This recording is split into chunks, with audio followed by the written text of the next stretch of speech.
हसन साहब, thank you so much for your time.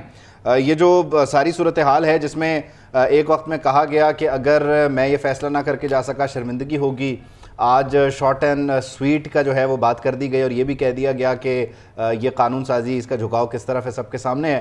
तो फिर जुम्मे तक का इंतज़ार क्या, बस एक लाइन में कह के चले ही जाते आज?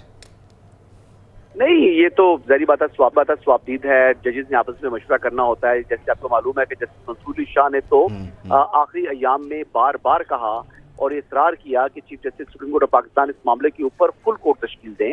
उन्होंने ये कहा कि ये अहम मामला है और दौराने समाज जस्टिस मंसूर अली शाह साहब ने बार बार ये नुकता भी उठाया था। ख्वाजा हारिस साहब से वो ये पूछते थे कि आप बताएं कि फंडामेंटल राइट्स का क्या ताल्लुक है इस मामले से, किस तरह आप कहते हैं कि जी किसी आम आदमी के फंडामेंटल राइट्स जो है वो मुतासर हो रहे हैं। चूंकि ये चेयरमैन तहरीक इंसाफ की जो है ये एप्लीकेशन थी, उन्होंने चैलेंज किया था। जो दो जो है वो क्या कहते हैं अमेंडमेंट आई थी, नैब तरामीम की हुई थी। तो इस हवाले से जो है वो चेयरमैन पीटीआई ने इसको चैलेंज तो किया था, लेकिन अब इस वक्त आई एम नॉट श्योर कि वो चाहेंगे कि उनकी दरख्वास्त मंजूर हो, क्योंकि अगर ये स्ट्राइक डाउन होती है तो फिर नैब के पास जो अलकादर ट्रस्ट केस है उसमें इनको गिरफ्तारी के लिए 90 दिन का रिमांड जो है वो नैब ले सकता है। दूसरा जो अमेंडमेंट है, जो बड़ा चीज है कि एसेट बियॉन्ड मींस वाला जो एक कानून था जिसमें जो किसी को भी गिरफ्तार करते थे और कहते थे जी कि आपके एसेट बियॉन्ड मींस है, बाद में कहते थे कि जो बर्डन ऑफ प्रूफ है ये भी एक्यूज के ऊपर है। तो वो चीज भी जो है नैब तरामीम में खत्म हुई है।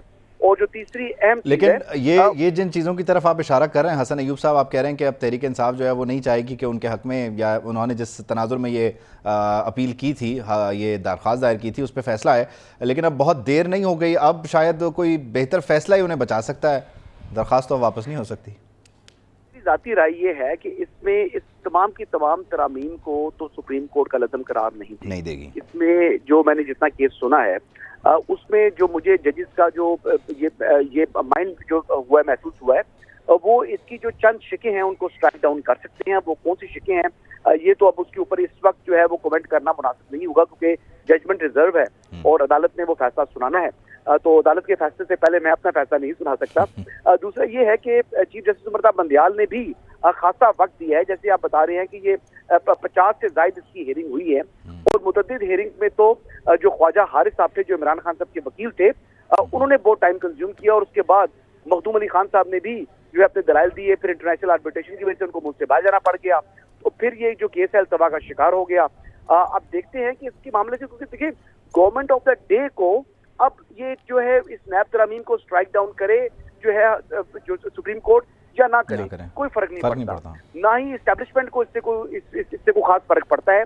ये तो इससे अगर फर्क पड़ता है तो चेयरमैन तहरीक इंसाफ को और पाकिस्तान तहरीक इंसाफ को। अच्छा, इसमें हसन अयूब साहब यकीनी तौर पर ये बड़ा अहम नुकता है कि अब जो भी फैसला होगा उसके इंप्लीकेशन जो है वो चेयरमैन तहरीक इंसाफ पर होंगे।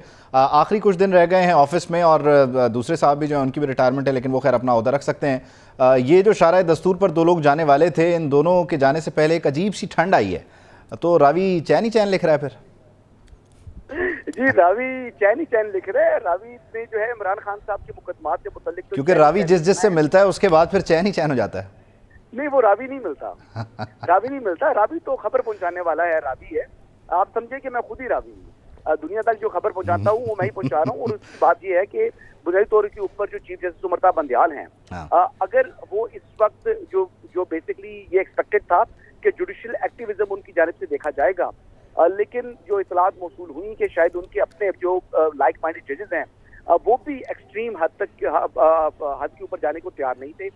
और दूसरी चीज ये है कि इस वक्त अगर सपोजिटली, अगर हाइपोथेटिकली अगर बात कर लें कि अगर फॉर्मर प्राइम मिनिस्टर से शहबाज शरीफ साहब उनके खिलाफ या इसाक डार साहब के खिलाफ या कैबिनेट के खिलाफ अगर जो इंतखाबात नहीं हुए थे 14 मई को पंजाब में, तो उस हवाले से अगर कोई तौहीन अदालत की कार्रवाई का आगाज हो भी जाता तो फिर उसके बावजूद भी 1 माह के अंदर रिव्यू का भी ऑप्शन मौजूद होता है। और आपको मालूम है कि तौहीन अदालत का जो जब किसी पर फर्द जुर्म आयद होता है तो उसके बाद एक उसका प्रोसेस है।